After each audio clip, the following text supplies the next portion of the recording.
اعوذ باللہ من الشیطان الرجیم بسم اللہ الرحمن الرحیم رب اشرح لی صدری ویسر لی امری واحلل عقدۃ من لسانی یفقہوا قولی سبحان ربک رب العزت عما یصفون وسلام علی المرسلین والحمد للہ رب العالمین یا ودود صلی علی محمد آلہ وصحابہ انکا رحیم ودود۔ تو اب میں آپ سے اب پھر مخاطب ہوں، وہ یہ کہ میں جو کہ آپ کو کہا تھا اب حضرت شعیب کا واقعہ رہ گیا ہے سورہ ہود میں سے، بس وہ چھوٹا سا ہے، وہ آج ختم ہو جائے گا۔ تو انشاءاللہ پھر کل سے سورہ یوسف۔ میری کوشش ہوتی ہے کہ لمبا نہ ہو، لیکن بعض واقعات اتنے ضروری ہوتے ہیں، اس میں ہر واقعہ انتہائی ڈیٹیل سے آیا ہے، پتھر کن پہ پھینکے، زمین اٹھا کے کن کی الٹ کر دی گئی، اور کس پہ عذاب آیا، کہاں فرشتے لڑکیوں کی شکل میں۔ تو یہ ضروری تھا۔ اگر آپ چاہیں کہ کوئی موٹا موٹا بتا دیا کریں چھوٹا کر کے، تو میں مائنڈ نہیں کروں گی، جیسے آپ چاہیں، ٹھیک ہے، کیونکہ مجھے بھی وہ آسان ہو جائے گا، کوئی بات نہیں۔ اب جیسے سورہ یوسف ہے، سورہ رات چھوٹی ہوگی بتانے میں، تو پھر سورہ ابراہیم بھی ہوگی، یہ آپ لوگ دیکھ لینا جیسے بھی آپ چاہیں۔ اچھا جی، اب ہم حضرت شعیب کی طرف چلتے ہیں۔ اور مدین کی طرف ہم نے ان کے بھائی شعیب کو پیغمبر بنا کر بھیجا، یہ اللہ کہتا ہے۔ انہوں نے ان سے کہا، اے میری قوم، اللہ کی عبادت کرو، اس کے سوا تمہارا کوئی معبود نہیں ہے، اور ناپ تول میں کمی مت کیا کرو۔ میں دیکھ رہا ہوں کہ تم لوگ خوشحال ہو، اور مجھے تم پر ایک ایسے دن عذاب کا خوف ہے جو تمہیں چاروں طرف سے گھیر لے گا۔ جب اللہ نے اتنا دیا ہے تو پھر بھی ناپ تول میں کمی کرنا، بے ایمانی کرنا، ڈنڈی مارنا کتنی بری بات ہے۔ یا تو تنگی بھی ہو تو یار بھوکے مر جاؤ، کوئی بات نہیں، تھوڑا کھا لو، ضروری ہے فضول خرچیاں کرنی؟ کبھی بازاروں میں جانا، کبھی مال پہ جانا، کبھی ہوٹلوں میں جانا، کبھی پیزے کھانے جانا، کبھی برگر کھانے جانا، یہ سب عیاشی کا سامان ہے نا، آپ نہ کریں۔ کوئی اللہ نے حکم تو نہیں لگایا ہوا کہ ضرور کریں۔ سب سے اچھا کھانا تو وہی ہے جو انسان اپنے گھر میں کھاتا ہے۔ تو چلو کبھی کبھی ہوا، مہینے میں ایک دفعہ، 2 دفعہ، 2 مہینے 4 مہینے میں ایک دفعہ، یہ پتہ نہیں، مجھے تو کوئی منت کر کے لے کے جائے پھر بھی میرا دل نہیں چاہتا کہ بھائی میں نے نہیں جانا، مجھے شوق ہی نہیں ہے کھانے گھر کے نہ باہر کے کھانے کا، تو پھر جانا کیوں؟ یہ ایک بات ہے۔ تو یہ دیکھیں کہ اس میں مدین اور حضرت شعیب علیہ السلام کے مختصر تعارف سورہ الاعراف میں بھی گزرا ہے۔ مدین کا علاقہ بڑا زرخیز تھا، اور یہاں کے لوگ بحیثیت مجموعی خوش باش زندگی جو ہے نا اس کو بسر کرتے تھے۔ حضرت شعیب علیہ السلام نے ان کی خوشحالی کی وہ وجہ سے خاص طور پر ذکر فرمایا، ایک یہ کہ اتنی خوشحالی کے بعد تمہیں دھوکہ بازی کر کے کمائی کرنے کی ضرورت نہیں ہونی چاہیے، اور دوسرے یہ کہ اس خوشحالی کے نتیجے میں تمہیں اللہ کا شکر گزار ہونا چاہیے، نہ کہ یہ کہ اس کی نافرمانی پر آمادہ ہو جاؤ۔ صحیح ہے نا؟ یہ تو فطرت کے عین مطابق ہے جو بات انہوں نے کہی ہے۔ اور اے میری قوم کے لوگوں، ناپ تول کے ساتھ پورا کیا کرو۔ اے میری قوم کے لوگوں، ناپ تول کے ساتھ انصاف پورا کیا کرو، اور لوگوں کو ان کی چیزیں گھٹا کر نہ دیا کرو، اور زمین میں فساد نہ پھیلاتے پھرو۔ اور ہمارے ملک میں تو اب یہ سارے عیب ہیں۔ آپ دیکھیں قوم لوط میں جو ہم جنس پرستی تھی یا جو باقی گناہ تھے، ان کے اوپر پتھروں کی بارش ہوئی، ان کی زمین ہی الٹ دی گئی۔ ایسے ہی ہے نا، ان کی زمین ہی اللہ نے الٹا دی ان کے اوپر۔ اور یہ اب ناپ تول میں کمی ہے، خوشحالی کے باوجود کم بختوں میں ناپ تول میں کمی ہے، تو وہ ان کو منع فرما رہے ہیں۔ تو ہمارے ملک میں تو ناپ تول، اچھا دکھا کے برا دینا، اس کو چھوٹی سی بات سمجھتے ہیں، اور ویسے کہتے ہیں ہم مسلمان ہیں، لا الہ الا اللہ محمد رسول اللہ، ہم نے نماز پڑھ لی، ہم نے ایسی نماز، ایسے قرآن کا کیا فائدہ، یہ تو ہمارے منہ پہ مارا جائے گا، آپ یقین کریں۔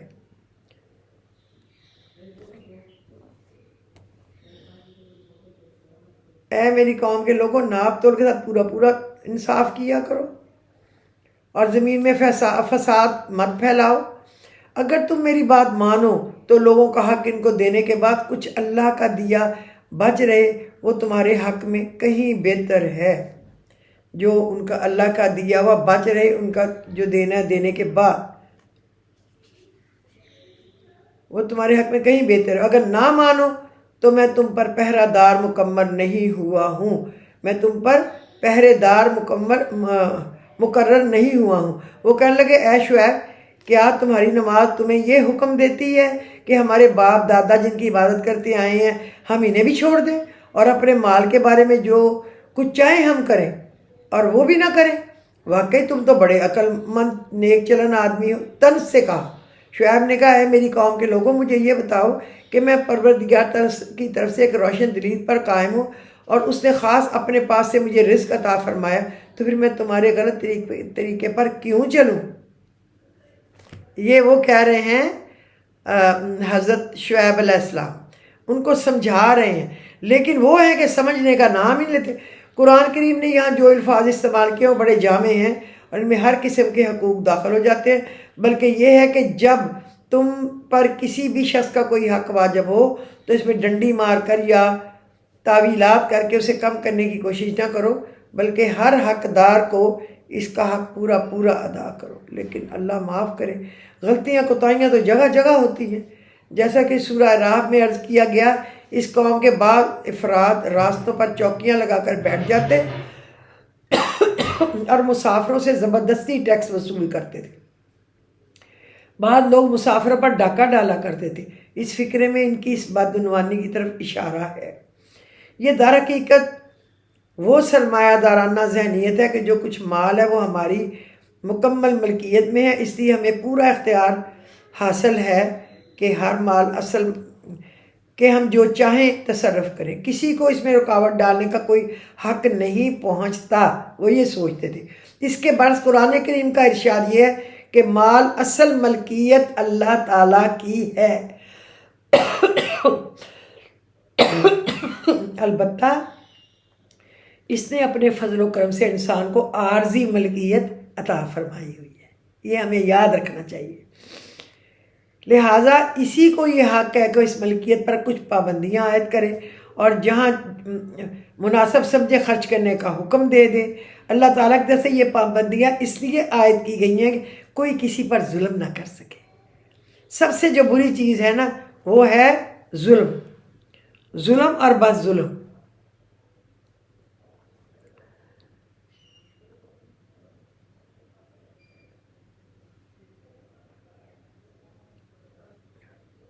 تاکہ ہر شخص اپنی دولت کا حصول اور خرچ صحت مند طریقے سے کرے، معاشرے میں ہر ایک کو یکساں مواقع حاصل ہوں، کوئی کسی پر ظلم نہ کر سکے اور معاشرے میں دولت کی تقسیم منصفانہ ہو سکے۔ اسلام کا نظام تقسیم دولت جو ہے نا وہ آپ کو پتہ ہی ہے سب کو کہ وہ خاص طریقہ ہے۔ اس نے زکوٰۃ رکھائی ہے، اس نے صدقات رکھائی ہیں، اس نے فطرانہ رکھایا ہے، اس نے جو ضرورت سے زیادہ بچ جائے اس کو اپنے والدین، ماں باپ، رشتہ دار، بہن بھائیوں جو ضرورت مند سفید پوش ہیں ان کو دینے کا حکم بتایا ہے۔ اچھا، ایک جملہ انہوں نے طنز کے طور پر بولا تھا، البتہ بعض مفسرین نے اسے حقیقی معنی میں قرار دے کر اس کا مطلب یہ بتایا کہ تم تو ہمارے درمیان ایک عقل مند نیک چلن آدمی کی حیثیت سے مشہور، تم نے ایسی باتیں کیوں شروع کی؟ لیکن انہوں نے طنز کیا تھا، تنزیہ، کہ تم بڑے نیک پارسا ہو، تم بڑے سمجھدار ہو کہ ہمیں یہ کہتے ہو اور ہمیں یہ کہتے ہو، یعنی کہ انہوں نے طنز کیا تھا، انہوں نے تعریف نہیں کی تھی، جبکہ وہ واقعی میں نیک تھے، وہ واقعی میں اللہ نے ان کو پیغمبر بنانا تھا تو ان کی ساری عادتیں ہی ایسی تھیں۔ ایسا کوئی ارادہ نہیں ہے کہ جس بات سے تمہیں منع کر رہا ہوں تمہارے پیچھے جا کر وہی کام خود کرنے لگوں۔ میرا مقصد اپنی استطاعت کی حد تک اصلاح کے سوا کچھ بھی نہیں ہے، یہ حضرت شعیب نے کہا، اور مجھے جو کچھ توفیق ہوتی ہے صرف اللہ کی مدد سے ہوتی ہے، اسی پر میں بھروسہ کر رکھا ہے اور اسی کی طرف میں ہر معاملے میں رجوع کرتا ہوں۔ اے میری قوم، میرے ساتھ ضد کا جو معاملہ تم کر رہے ہو وہ کہیں تمہیں اس انجام تک نہ پہنچا دے کہ تم پر بھی ویسی ہی مصیبت نازل ہو جیسی نوح کی قوم پر یا ہود کی قوم پر یا صالح کی قوم پر نازل ہو چکی ہے۔ یہ دیکھیں، اللہ معاف کرے۔ اور لوط کی قوم کو تو تم سے کچھ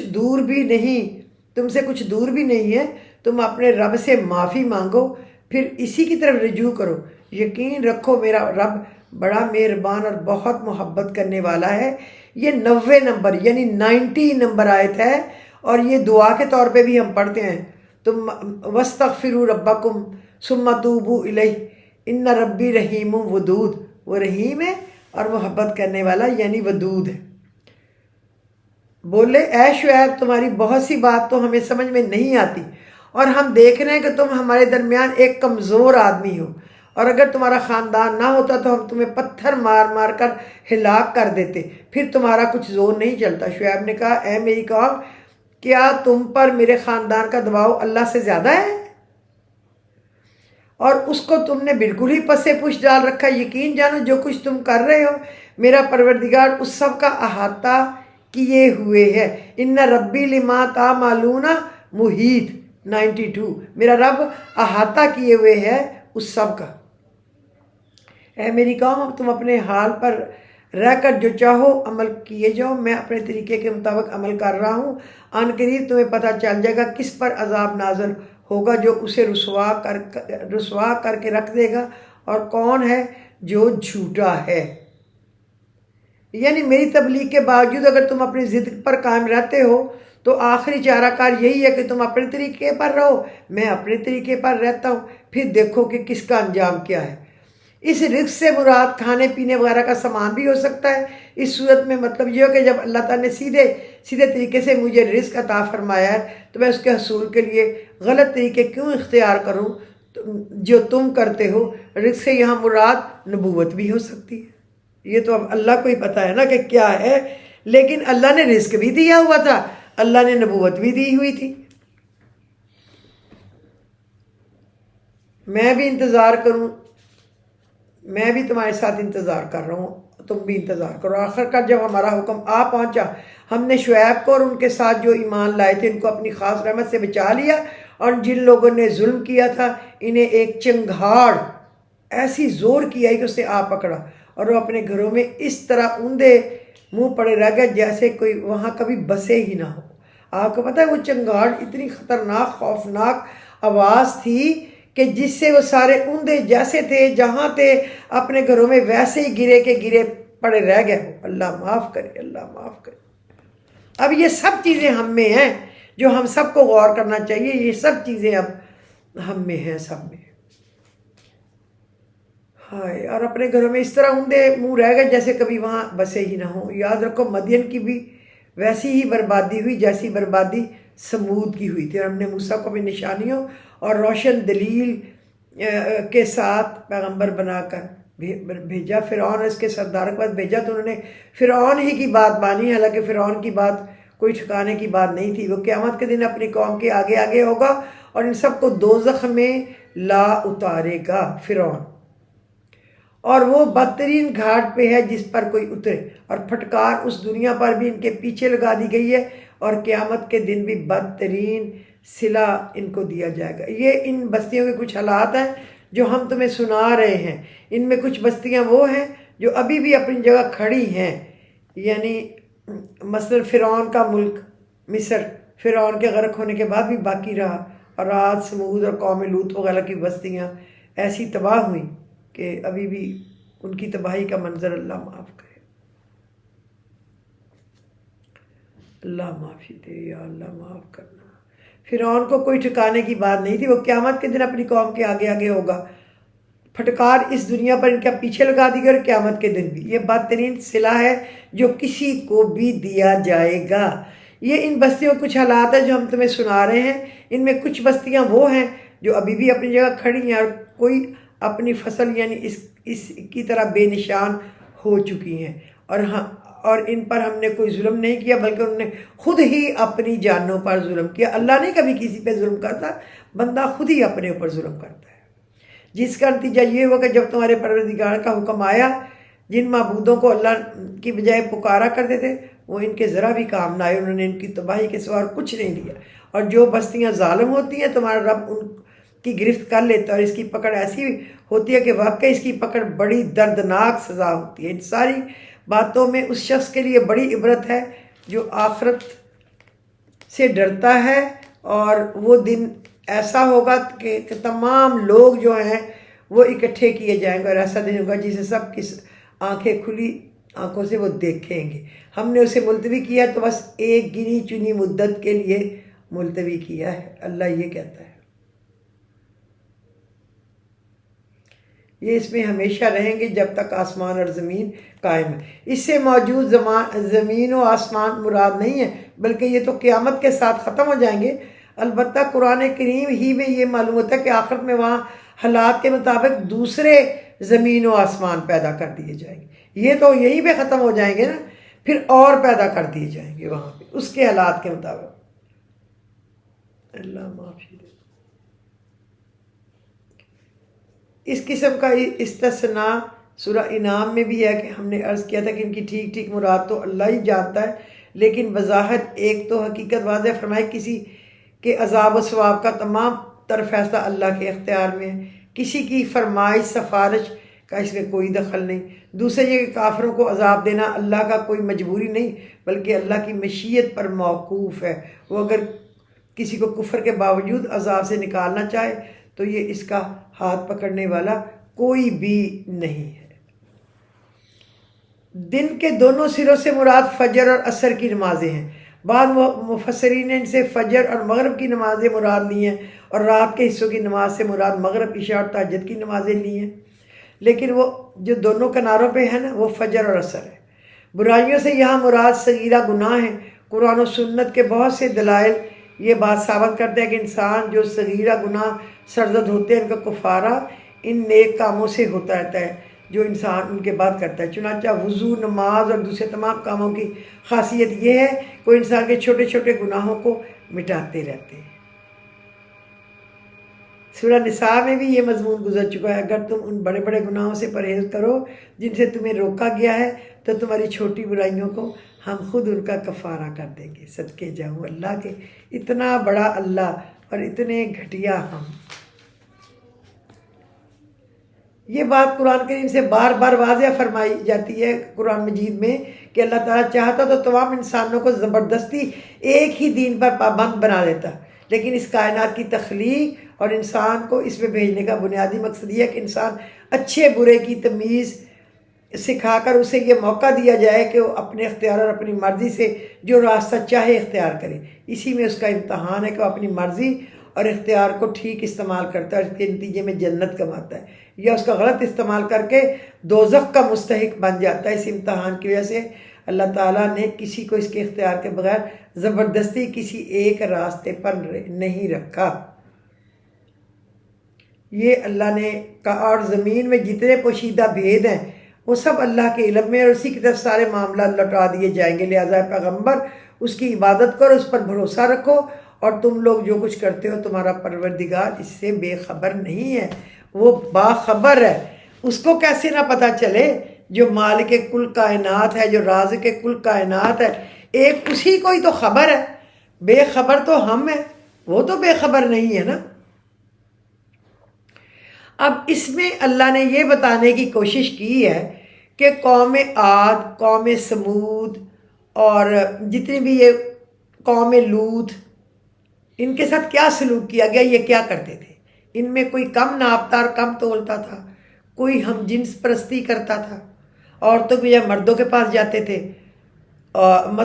مرد مردوں کے پاس جاتے تھے، بے غیرتی اور بے حیائی کی انتہا تھی، اور کچھ کم ناپتے کم تولتے تھے، کچھ زبردستی کسی کی چیزوں پہ قبضہ کرتے تھے، لوٹتے تھے۔ یعنی یہ ساری بہت بڑی برائیاں ہیں جن سے اللہ نے ان کو تباہ و برباد کر دیا۔ کسی پہ چنگاڑ بھیجی، کسی کو دیکھ کے ایسی ہوا بھیجی کہ وہ اڑ کے آسمان تک جاتے تھے، پھر ایسے نیچے گرے جیسے کھجور کا تنا ٹنڈ نیچے پڑا ہو، اللہ نے قرآن میں کہا ہے۔ اور کچھ کی جو بستی تھی ایسے تل پٹ کر دی، اوپر کی نیچے اور نیچے کی اوپر، کچھ بچا ہی نہیں۔ اور کسی کو ایسے زلزلے آئے کہ الٹا کے مارا۔